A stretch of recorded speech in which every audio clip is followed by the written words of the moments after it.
Hello everybody, we have an official release date for the Necromancer pack. It is coming June 27th, as in 1 week from me posting this video. June, not July. Like, this is really soon here. Next week it is coming out for PC, PlayStation 4, and Xbox One, and the cost is the magic number of $15. We pretty much said that $10 was going to be optimistic. $15 was probably what it was going to be. That's about right. That seems right. As then $20 was like, that would be a little too expensive. So it's $15. It's coming out next week, and everybody can play it as soon as it comes out on Tuesday of next week. The thing is, if you play, Warcraft, so if you play WoW, you could actually just purchase a WoW token, convert it to Battle.net balance, and pay for it that way if you really don't necessarily have the money to be paying for it. So, like, there's options here, but this is coming out way sooner than expected, and there's a lot to talk about there. I have so many thoughts on this. Let's start with this release window. We were expecting it to come out a lot later than it is because the new season, Season 11, starts on July 20th, and it's starting on a Thursday, not on a Friday. And the reason they gave for that is they want an extra day to fix any issues that may arise before that weekend. So it makes total sense. It's like, yeah, it sucks that it's not on Friday for the people who have to go into work on Friday and aren't able to do their typical stay up all night and play. But at the same time, it makes sense. It's a wise decision for them doing that. So we assumed that it was going to come out on the 14th or thereabout, and that way, people can kind of get into the Necro, make sure it's working. Blizzard can fix any Necromancer purchasing errors, and then the season starts and we're good to go, and everybody's playing the season. But now we get the surprise release date of June 27th, which again is not the release window we were expecting, and I think there's a couple things to look into this on. First and foremost, I didn't think the Necromancer was... I thought it was close, but I didn't think the Necromancer was ready for release the last time they updated on the beta. The beta is now officially down. We got a notice last night like, hey, the beta is going to be down. This is like a little heads up, and it's like, okay, cool. I'm okay with that being the case of them taking that Necromancer beta, but at that point, it's like, oh, are you guys going to do like a public beta? Because... or like a PTR, because like it didn't feel ready at all. We had quite a bit of tuning to do, but they haven't patched in a while, and that's something to consider, which means that their internal build probably has a lot more changes than the last time we played it on the beta. Keeping in mind that the Necromancer hasn't even been available for like the last week and a half on the beta anyway, so we're testing challenge rifts and stuff, but we're not testing the Necro. So whatever that internal build is that they're using, it's got changes that we didn't get to see. And then on top of that, with that stuff in mind, we're thinking, okay, if they release a PTR, that means people can try out the Necromancer, and that's unfortunate in some degree because it means that Blizzard may lose out on money. There is a business thing there, like if people try out the Necromancer and it's not good on the PTR, then that means they won't buy it when it comes out. I'm not saying, Blizzard's trying to deceive people here by releasing it early, or rather earlier than expected. It's probably what they intended, but having it maybe be weak when it launches and then having to adjust from there and then suckering people into buying it, I don't think that's what they're doing at all. So don't look into that any further. In fact, now that I've spent time considering it, I actually really like the June 27th release date. I didn't before, like when I first heard about it, I was, whoa, that's way too soon. Necromancer's not ready, right? But I sat down and I considered, why the 27th? Why this early? Why not right before the season so they have more beta time between now and then, in between the seasonal release or end, which is coming up here shortly, and then the new season starting. Like, why do you have to release it so early? And I realized that it is a really good opportunity for them to get the Necromancer into the hands of many players and then adjust from there. So this is likely the timeline that we're going to have here. It's going to release on the 27th with whatever internal patch they've been playing on, which means it's not going to be the same Necromancer that we necessarily saw the last time we played it in the beta. Things are going to be different and things are going to be tweaked.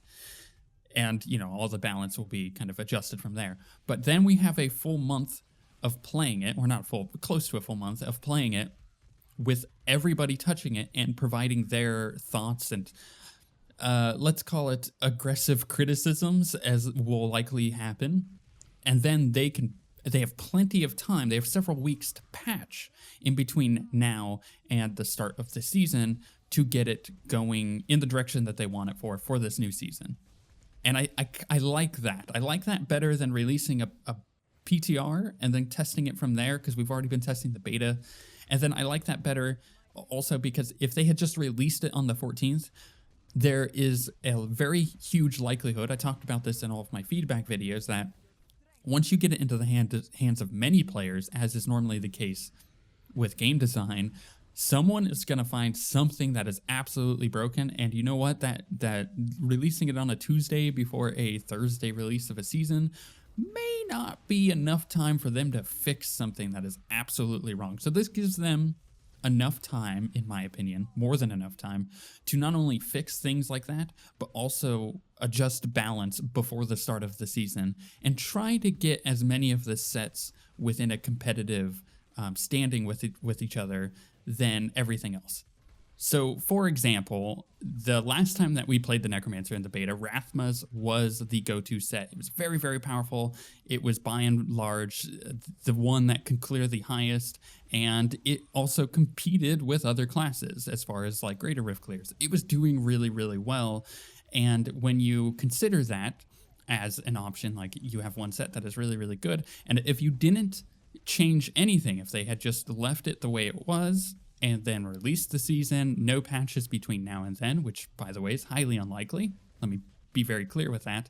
Then you would end up with a situation where you still have a set that is clearing very high rifts and is competitive with other classes, which means the Necromancer would be within reason. It would be within the range of other classes. You know, you look at all of the other classes, you know, for example, the Crusader has the Hammerden build. That's kind of the go-to build. There really isn't any other build that can clear as high. I mean, you look at the Bombardment, that's fun and all, but that's always going to be around because it's a non-set kind of thing, right? So the Legacy of Nightmare stuff, I don't necessarily consider to be a set build that will compete because it's kind of its own little beast. There's really a very difficult tuning curve when it comes to those. And the Necromancer had a very similar concept with that. So, like, it's on par with the Crusader as far as viable builds, right? But then you have these other sets that are also very good. They just need a bit of adjustment. So if they go through and they do 1 or 2 tuning sweeps before the start of the season, we may likely see several different options for the Necromancer based on playstyle or based on how it's going to fit into groups. Because we don't really know that yet. A lot of the testing for the Necromancer was done as solo testing.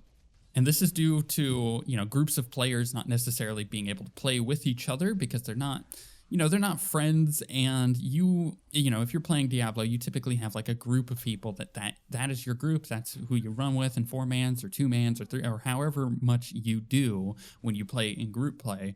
And not everybody got into the beta, so you didn't really necessarily have your group. So the amount of group testing that was going on was very minimal. So we still don't necessarily know how the Necromancer is going to shake down in groups. It will definitely be in a 4-man group. I don't think there's any doubt about that. It has far too much utility and options available to it to not bring a Necromancer.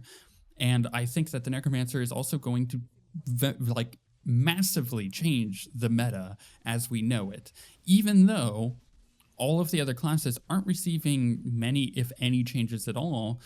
And when you put that in with a Necromancer, the meta is going to change the hardest it has in maybe a year, because just of the fact that it's a new class. Adding a new class is such a big deal that things are going to change wildly as far as how we see things played. Maybe we'll just see a ton of 4-man Necromancer groups, and that would be worst case scenario. But if we see 1 or 2 Necromancers in a group being taken as maybe a DPS or something to control the battlefield, because they do have a lot of options for that, or maybe support builds, because we haven't really, again, been able to test group stuff. So support builds are hard to kind of get out there. But I think that there might be a very powerful support build in there somewhere. Either way, we're going to see the Necromancer in group play, and there's really no doubt about that. So even though I think that the Necromancer wasn't ready the last time we played it on the beta, if we consider that they do have internal builds that they're playing, and they release with one of those internal builds, it would still be in a good enough spot that it would I don't want to say suffice, because that's kind of too derogatory to the Necromancer, because the Necromancer is still very good. I just think that it would be good enough for almost everybody, and it would be at that point, ready enough, because then it gives them, again, I said this before, it gives them those few weeks to do another balance pass if they need to fix any crazy builds people come up with, because when you have a conglomerate of people playing it as opposed to a small beta, you then get quite a bit more testing on things that wasn't necessarily thought of before the beta.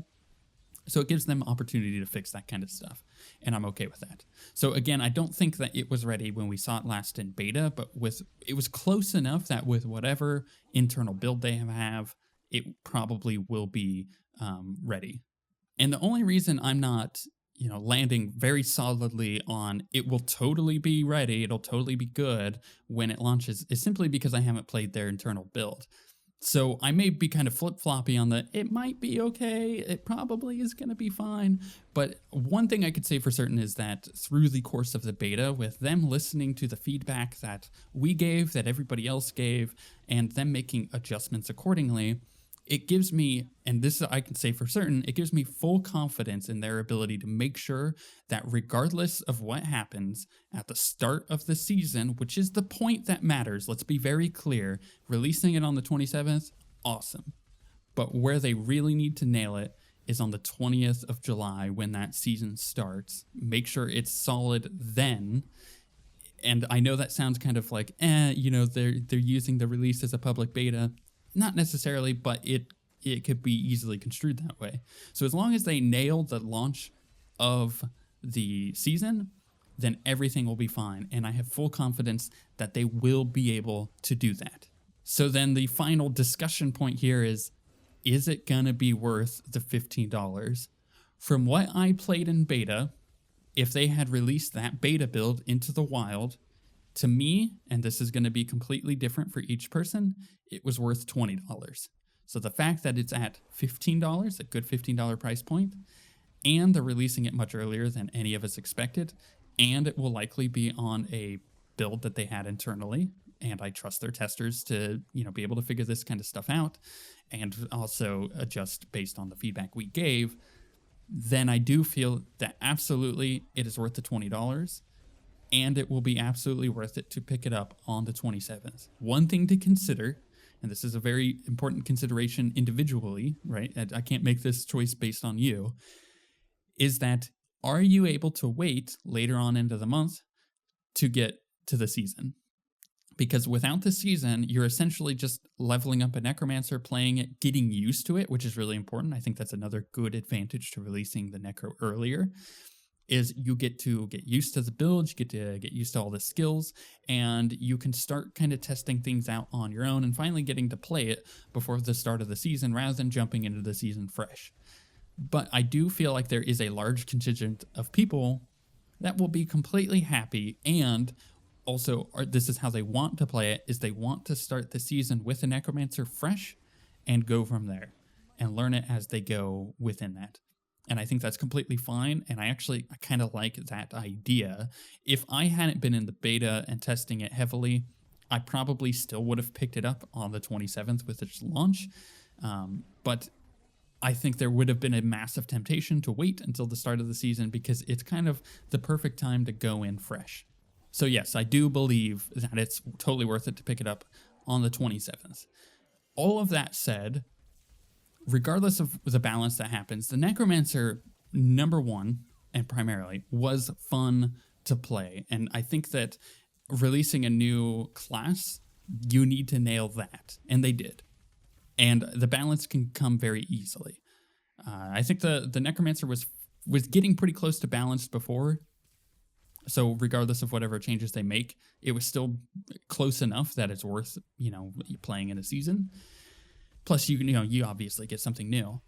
And the sticking point for a lot of people in this new patch is, what about all the other classes? Why aren't they receiving changes? Well, one, you're releasing a new class, which is a big deal, into the wild with a fairly small development team at the moment. So that's an achievement on its own. Good job, Blizzard. And with all of that changes and all of the meta changes that are bound to happen by releasing a new class, you don't necessarily need to change the other classes too much. I do believe that there are a couple little balance things here and there, but I don't think it's big enough to really warrant any discussion on. And I don't think that people should get hung up on the fact that there aren't many other changes, because you have so much else coming in this patch. You have, obviously, the Necromancer. You have the challenge rifts, you have the changes to greater rifts, you have all the changes to different tile sets in the story there. You also, and this is kind of something that went a little hidden, you could play through the story. I know a lot of people don't do that anymore. You know, you play adventure mode, but you could play through the story on the Necromancer and get unique stuff there. There is the voice acting, like all the stuff that you experienced before when you played the story for the first time, and I know many of us haven't done that in years. I would actually say it might be worth it to go back and play the story mode. Maybe that's how you level up in this next coming season, or, you know, when you finally get your Necromancer here next week, because there's a lot of cool little story bits there that we've never experienced because we've never had a Necromancer to play with. But let me know if you guys were surprised as much as I was about the June 27th release date. It was a little shocking, but again, as I said before, the more that I thought about it, the more I was like, oh no, that actually makes a lot of sense. That I like that a lot. They were either going to release it early or late, and better early than late just to fix issues. I think that the Necromancer is going to change up the game significantly as far as the 4-man meta. Not that most people care about that. I think that there's a very small amount of players that actually do care about that. And those of us who do, I think, are going to find a lot of satisfaction in the release of the Necro. Are you looking forward to that? How do you plan on playing your Necro? Are you going to try the Rasmus build? Do you think that there will be any massive changes once it is released into the wild? Or if there was already a ton of changes, you know, in the build that they've been running internally? I think there's a lot to discuss here, and I'm really excited for it. And the June 27th release date is just one of those, like, oh, that is very interesting, and that gives us a really cool narrative on what they believe is going to be a very good product. You know, they obviously have faith in it, so we should give them the benefit of the doubt and be like, okay, let's try it, let's see how it is. If you're one of those people that are like, F it, I'm not buying the Necromancer, yada yada, well, you weren't gonna buy it to begin with. Don't kid yourself. Like, honestly, if you were this anal retentive about the Necromancer, you need to relax and just probably consider that, hey, you know what? Even if you spend $15 on it and you put 100 hours into it, like you're going to anyways, then that's more than worth the $15. So I don't see what some of the complainers' issues are. I think that there's a lot of really good stuff to talk about here, like the fact that they are very confident in that release date. And I am very confident in their team, just simply from the fact that I got to see them implement changes firsthand that a lot of testers were considering. And not only that, but they implemented well thought out changes most of the time. And I think that that's nice, because they weren't just taking what the testers were saying and be like, yes, we should absolutely do that. They're like, what do the testers mean by their feedback? Okay, there's this issue that's happening, and this is what we believe is causing it, so let's change it this way. And almost always it was the right decision. But with that said, you can absolutely guarantee that I am going to be putting out guides for almost every build. I can't guarantee one for every single build, because we'll see how everything shakes down in the patch. But there will be a lot of Necro content to come for it, and I'm looking forward to helping people find builds that work for them in the Necro, and also, you know, trying to see how to get group play together, and maybe find a good meta for the Necromancer, and seeing how high all of us can really push. But with that being said, we shall see you guys next time.